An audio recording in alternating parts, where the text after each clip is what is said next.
Assalamualaikum warahmatullahi wabarakatuh.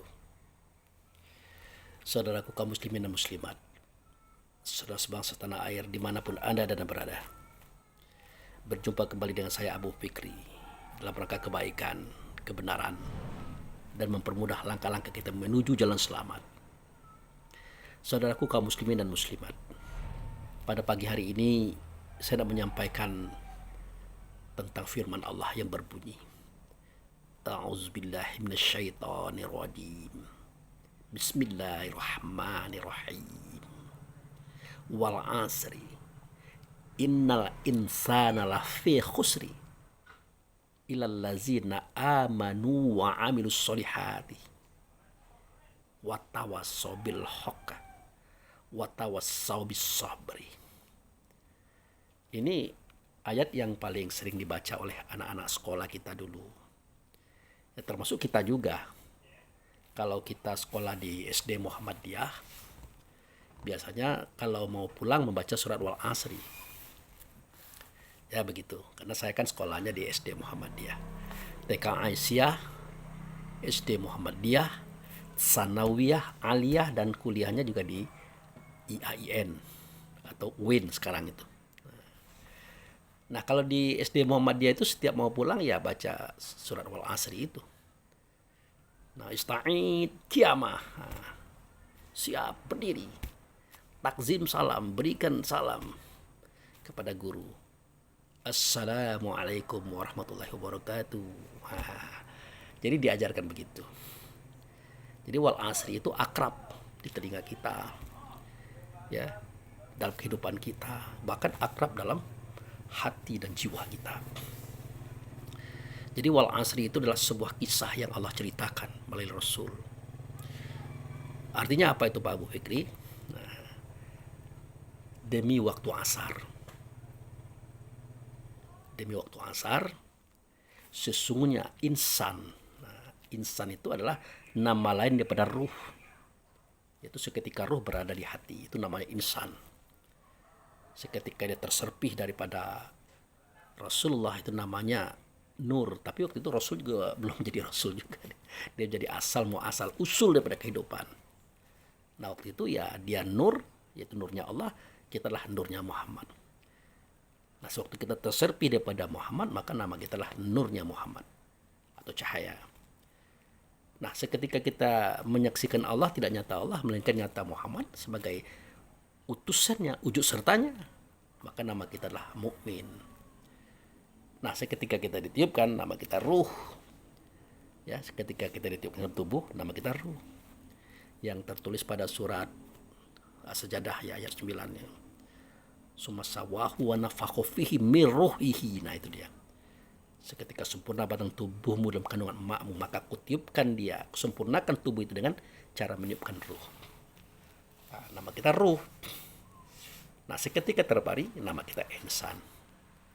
Jadi nama-nama itu menunjukkan posisi dan tugas serta fungsi kita waktu itu. Apa perlu dilanjutkan? Ya oke, kita lanjutkan. Nah seketika kita menampung masalah, ya nama kita akal. Ya, ada masalah apa saja. Ya, masalah sosial, budaya, ekonomi, politik, agama, kita tampung. Nah, nama kita akal. Nah seketika kita mencari solusi, bagaimana ini, nama kita fikir. Seketika kita menimbang, nama kita hayal. Menimbang manfaatnya berapa persen, mudaratnya berapa persen, diflorkan atau tidak, disampaikan atau tidak. Nah saat itu dah nama kita adalah hayal. Nah kemudian setelah kita merangkum, menyimpan potensi hasil ini, seketika hendak dieksekusikan, maka nama kita adalah paham. Nah seketika kita mewujudkan segala sesuatu yang kita tampung, yang setelah kita pertimbangkan dengan hayal tadi, kemudian kita rangkum dia dengan paham tadi, nama kita ilmu atau alimun. Jadi segala sesuatu yang kita lakukan, suara, kata, dan perbuatan semestinya melalui proses yang saya katakan tadi. Akal, fikir, hayal, paham, dan ilmu. Seperti itu. Nah kembali kepada persoalan Wal Asri tadi. Jadi demi waktu asar, Sesungguhnya roh itu, diri sebenar diri itu berada dalam khusri. Khusri itu namanya kerugian. Kerugian itulah kegelapan. Kegelapan itu di dalamnya terdapat 17 sifat. Nah, inilah yang disebut dengan khusri. Benarkah kita berada di dalam khusri? Jawabnya benar. Jadi ceramah-ceramah kita, kaji-kaji kita tidak ada yang fiktif gitu ya, atau omong kosong. Semuanya fardu ain, wajib nyata, nyata kebenarannya, terasa adanya. Benar ada kita dalam hati hari ini. Ada kita dalam hati hari ini, kita ruh tadi. Nah seperti hari ini kan bapak-bapak, ibu-ibu, saudara-saudara kan menonton video saya nih. Sesaat kita akan mengartikan yang berbicara itu apa yang Anda lihat. Ini yang berbicara, ini yang bersuara, ini yang bergerak. Padahal semua itu kan tidak begitu. Yang bersuara itu, yang berkata itu yang di sini. Yang di sini. Yang mendengar itu juga yang di sini. Yang melihat itu juga yang di sini. Yang berpikir itu juga yang di sini. Yang bergerak juga yang di sini. Itu. Maka saya contohkan kemarin, seketika kita melihat orang datang ke rumah, bawa sangke atau tas, dalamnya ada sarung, ada baju koko, ada amplop, dalamnya ada uang, ada pula stiker gambarnya dia, calon nomor sekian dari partai anu. Nah ngomong sama kita, Assalamualaikum Pak Ustadz, Pak Bu Fikri, saya datang sengaja berkunjung kepada Bapak bersilaturahmi dalam rangka minta doa restunya, saya mau mencalon. Itu kan bagus, itu bersilaturahmi, bersedekah itu bagus. Tapi yang di sini kan ngomong dia, kok sekarang baru memperkenalkan diri, kemarin kemana? Ada apa bawa bingkisan? Kok sedekahnya hari ini, kemarin kenapa? Ada pula kalimat mohon doa restu dan doa. Dalam bahasa lainnya dia minta dipilih. Nah, semua itu ada di sini suaranya. Ya, pasti kita alami semua itu. Ada di sini suaranya. Tapi adakah terkatakan? Tidaklah. Kita menjaga perasaan orang. Jangan sampai orang tersakiti. Walaupun orang butuh dengan kita, jangan sampai orang tersakiti. Tidak boleh. Kita sambut dengan senyum. Ya. Kita sambut dengan keramahan. Jadi kita terima. Oh iya, partai Anda apa, visi misi Anda apa, tujuan Anda apa, akan begitu. Sebenarnya kita bisa menolak, karena kan kita tidak kenal siapa dia itu. Nah sebaiknya menolak saja. Tetapi berapa besar untung kita seketika kita menolak, dan berapa besar rugi kita seketika kita menerima, itu harus dihitung. Kalau ketersinggungan orang akan lebih besar ketimbang kita menerima, maka sebaiknya kita terima saja. Suku-suku dia orang baik, suku-suku dia orang benar, dan kita jangan tidak pilih, ya kita pilih dia. Nah, itu. Jangan uangnya ambil kita pilih yang lain, itu tidak baik. Ya. Tapi bagaimana Pak Bu Fikri? Ini tolong berikan solusi kami. Kami tidak setuju dengan dia. Demi menjaga perasaan dia jangan sampai tersinggung. Nah, apakah kami harus tolak? Kalau ditolak itu tadi rasa ketersinggungan. Kalau diterima kan tidak baik. Menerima uang orang sedangkan kita tidak memilih dia. Ya sederhana saja.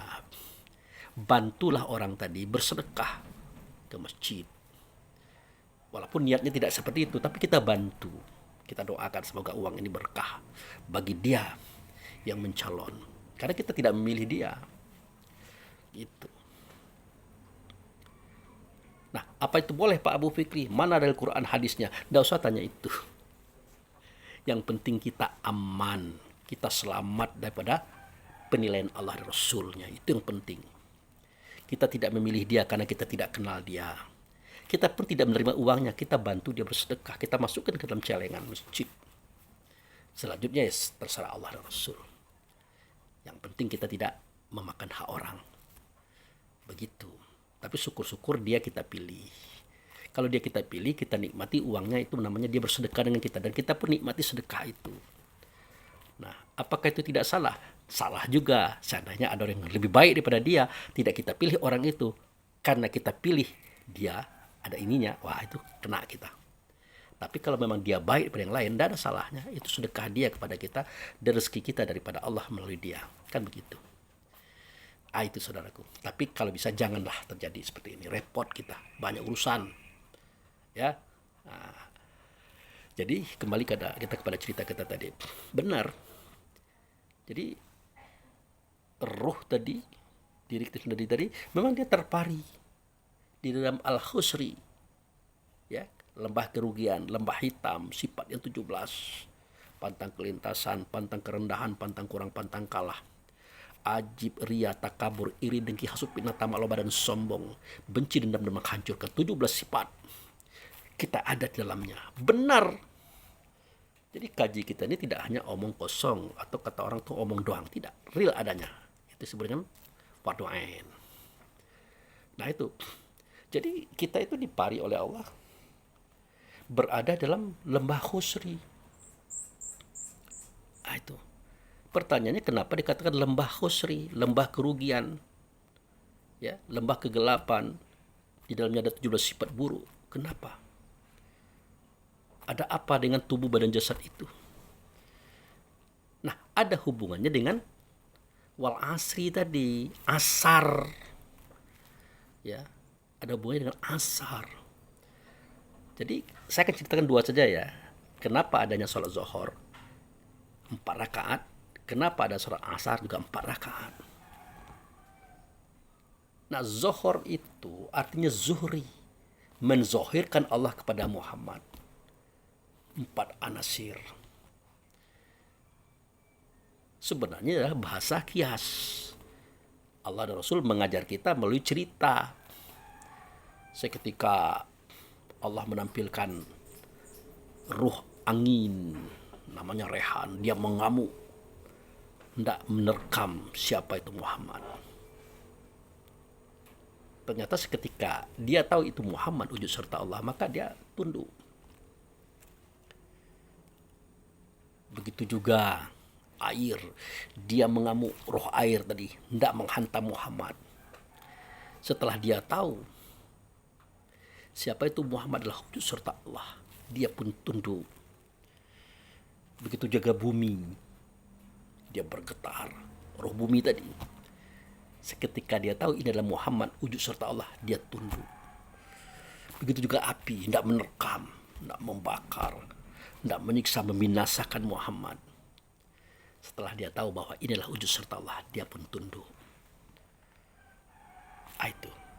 Kenapa dia tunduk? Karena dia tahu bahwa Muhammad itu asal muasal. Asal daripada sekali asal. Termasuk asalnya roh angin, roh air, roh tanah, roh api. Itu asalnya adalah Muhammad, saudara. Itu ceritanya itu. Bagaimana prosesingnya? Ya sama dengan kita juga. Seketika mukmin itu adalah nur, Muhammad adalah nur, Allah adalah nur. Nah, nur itu seketika dia bertumbuh dengan cahaya, maka dia akan malaikat, Jibril CS. Bertumbuh dengan tanah, maka dia Adam, Idris, Nuh, sampai kepada kita. Bertumbuh dengan api, maka dia bernama dengan jin sampai sekarang. Nah, seketika dia bertumbuh dengan angin, namanya roh Rehan. Ya. Bertubuh dengan air namanya roh rahmani, bertubuh dengan tanah namanya roh jasmani, bertubuh dengan api namanya roh idafi. Jadi angin, air, tanah, api sebelum dimasuki oleh Nur Muhammad, dia bermula daripada Muhammad itu sendiri. Makanya dia takut, dia tunduk, dia salah lawan. Gitu. Nah, 4 anasir inilah yang menjadi sebab terjadinya apa yang disebut dengan manusia tadi, atau an-nasu tadi, jiwa tadi. Nah, mengapa timbul hawa? Karena an-nasir angin telah memenuhi segala rongga pada kita. Namanya siapa? Roh Rehan. Sifatnya apa? Pantang kelintasan. Nah, mengapa timbul nafsu? Karena an-nasir air telah menjadi benak tulang urat pada kita, maka timbullah nafsu. Mengapa timbul dunia? Karena roh ataupun anasir tanah telah menjadi daging, kulit, bulu atau roma pada kita, maka timbullah dunia. Mengapa timbul syaitan? Karena anasir api telah menjadi darah pada kita. Jadi keempat anasir itu mempunyai sifat. Kalau roh angin namanya rehan, sifatnya pantang kelintasan. Ya, tidak bisa melihat orang lebih, orang pandai, orang pintar, orang sukses, tidak bisa. Timbul iri dengkinya. Kalau roh air namanya roh rahmani, sifatnya apa? Pantang kerendahan, maunya tinggi saja. Hebat dia, suci dia, pintar dia, sombongnya dia. Nah, kalau roh tanah apa? Yang namanya roh jasmani tadi, rakus, pantang kekurangan. Udah kaya, pangkat sudah banyak, harta sudah banyak, masih mengambil hak orang lain. Inilah asal korupsi, penipuan, pengkhianatan. Nah, anasir api, roh edafi namanya, sifatnya pantang tersembunyi, tidak mau kalah. Nah, itu sering menjadikan kita sering ribut dengan orang lain. Jadi anasir angin, anasir tanah, anasir angin, anasir air, anasir tanah, anasir api, bernama rehan, rahmani, jasmani, idafi, sifatnya pantang kelintasan, pantang kerendahan, pantang kurang, pantang kalah, disatukan dia memunculkan 10 sifat yang saya ceritakan itu. Ajib, ria, takabur, iri, dengki, hasut, binatang, malu, dan sombong. 10 tambah 4, 14, muncul 3 sifat, benci, dendam, menghancurkan. Jadi 17 sifat, inilah gelap. Ya. 17 sifat inilah yang disebut dengan wal asri tadi, demi waktu. Ini disebut dengan zuhri tadi. Ya, zuhri itu yang dizohirkan dianya. Siapa? Anasir-anasir yang 4 tadi. Itulah yang disebut dengan khusri tadi. Ya, anasir yang 4 itu yang khusri tadi. Lembah kerugian, lembah kegelapan, atau 17 sifat. Di sana kita ada. Jadi demi asar, ya. Demi asar, insan itu berada dalam khusri. Itu zuhur dianya. Ada dalam zuhur kita ini. Lalu siapa itu asar? Asyar itu adalah sifat yang 4, sifatnya Muhammad. Sidik, amanah, tabligh, fatanah. Benar. Sidik itu benar. Amanah dapat dipercaya. Tabligh menyampaikan kebenaran. Fatanah cerdik dan bijaksana. Itu sifat Muhammad. Karena ruh tadi adalah turunan Muhammad, maka dia bersifat dengan sifat itu. Demi waktu asar, demi sifat yang 4, demi dianya ada pada kamu. Nah, kamu itu berada pada sifat yang 4 juga. Itulah tadi zuhur, itu dia khusri, itulah gelap, itulah 17 sifat. Ini cerita, ini tidak cerita-ceritaan aja, memang benar adanya begitu, terasa dianya gitu. Nah, diceritakan bahwa kita berada dalam kerugian itu. Ilal ladzina amanu wa amilus sholihat, kecuali orang beriman, kecuali si mukmin. Wa amilus sholihat, beramal soleh. Soleh itu adalah sholat. Jadi ruh tadi dengan ingatannya, dengan rasanya, muncul dia kesadaran, dia mi'raj menuju tempat bertemu dengan Tuhan. Di situ dia bertemu, di situ dia berhubung dengan Tuhan. Itu Allah dan Rasul. Itulah sholat. Di situ dia bernama mukmin atau orang beriman. Kalau tidak begitu, tidak bisa dia dikatakan mukmin. Tidak bisa dia dikatakan orang beriman atau si iman tadi. Jadi seketika kita masuk ke dalam, nama kita insan. Ya, wal asri innal insana. Seketika kita masuk ke dalam, namanya kita insan. Seketika kita keluar mi'raj kepada Allah, nama kita mukmin.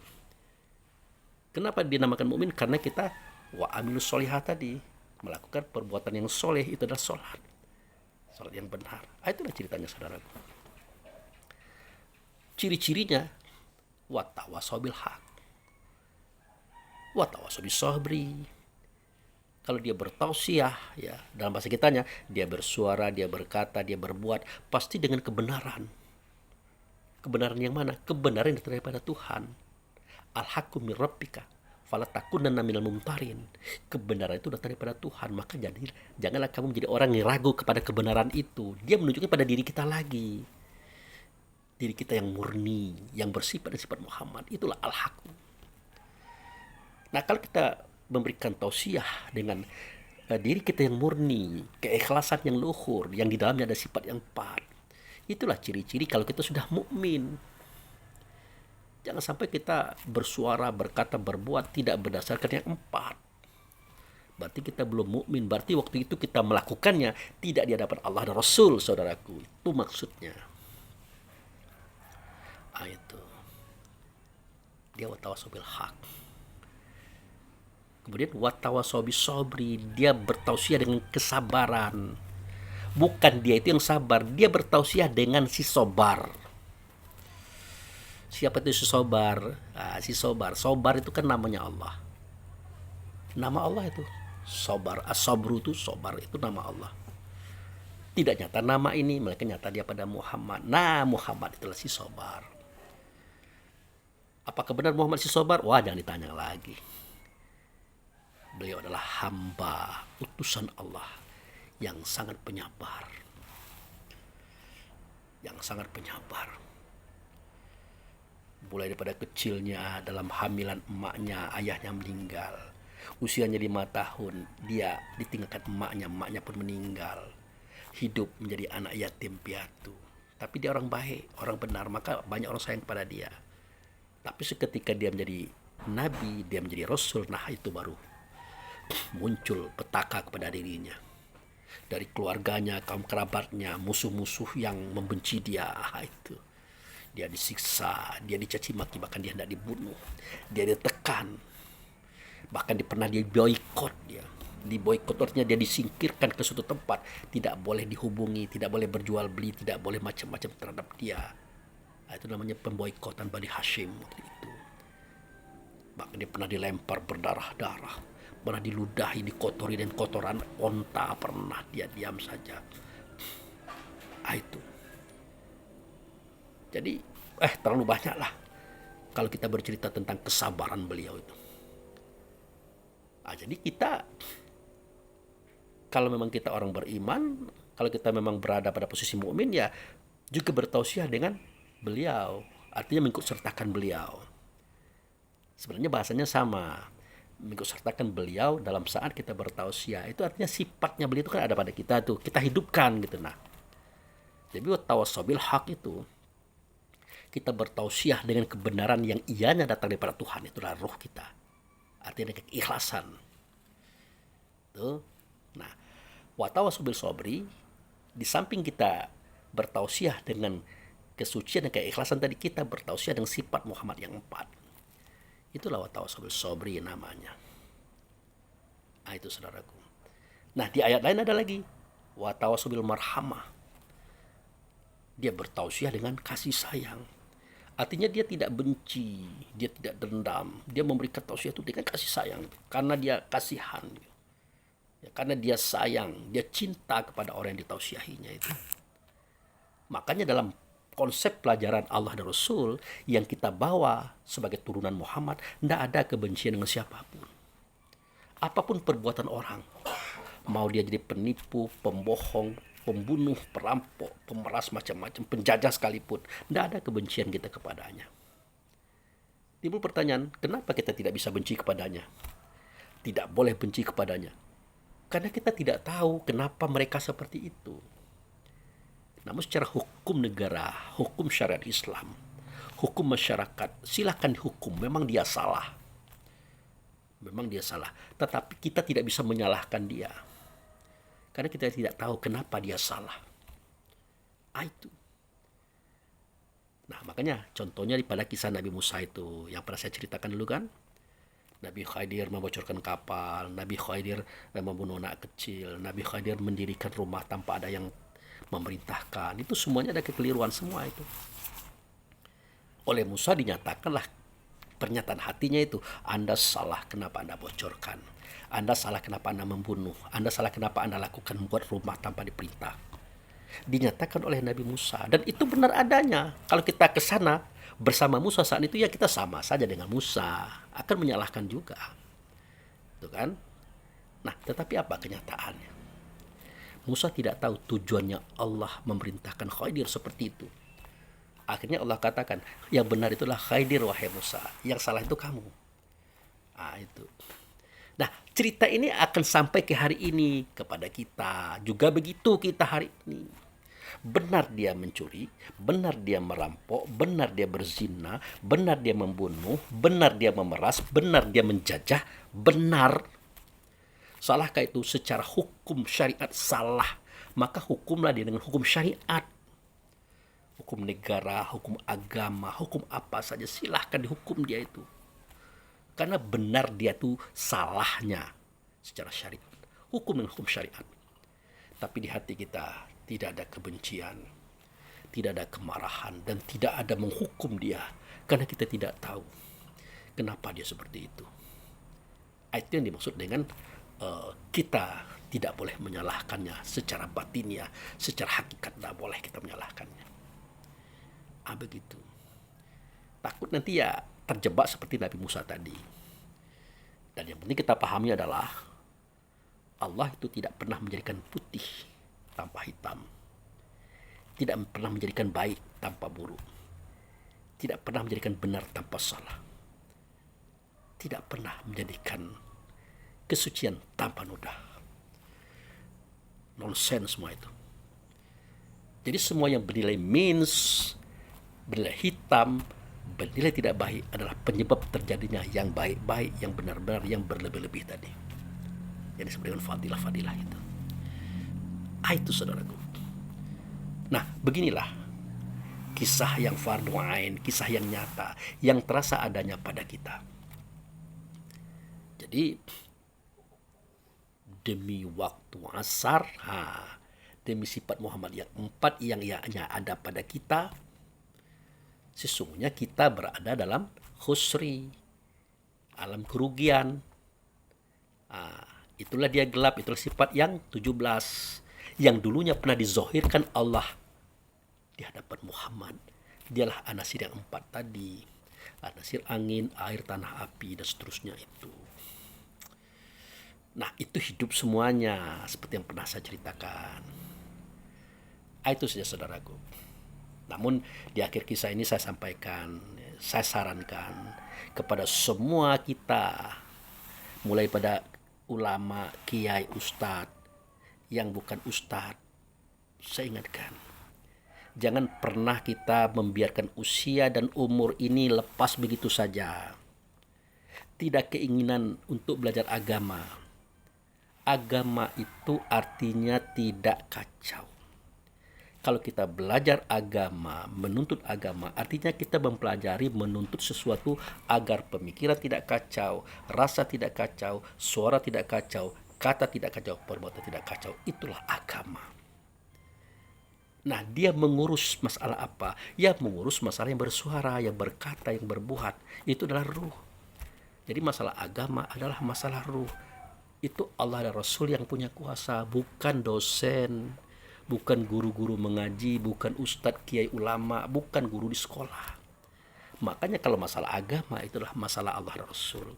Tapi kalau pelajaran agama itu masalah dosen, guru mengaji, dan macam-macam itu. Harus dibedakan. Ya, harus dibedakan antara agama dan pelajaran agama. Kalau agama itu masalah Allah dan Rasul, dia yang mengolahnya. Kalau pelajaran agama yaitu dosen, guru mengaji, guru-guru dan semacam itu, urusannya seperti itu. Nah, janganlah kita membiarkan waktu ini berlalu, usia ini berlalu. Kan banyak kita lihat tuh di masjid-masjid, di rumah-rumah ibadah, di masyarakat. Nggak ada orang bersemangat pengen belajar agama itu. Tidak ada orang yang berkeinginan belajar ilmu agama itu, karena sudah merasa cukup dengan apa yang ada. Dia bersyahadat, dia sholat, dia puasa, dia zakat, dia haji. Menurut dia sudah selesai itu. Padahal segala sesuatu itu tidak akan diterima oleh Allah tanpa ada pengetahuan di dalamnya. Kan begitu. Jadi tolong dipahami itu saudaraku. Semoga ini bermanfaat. Lebih dan kalau saya mohon maaf. Wabillahi taufiq wal hidayah. Assalamualaikum warahmatullahi wabarakatuh.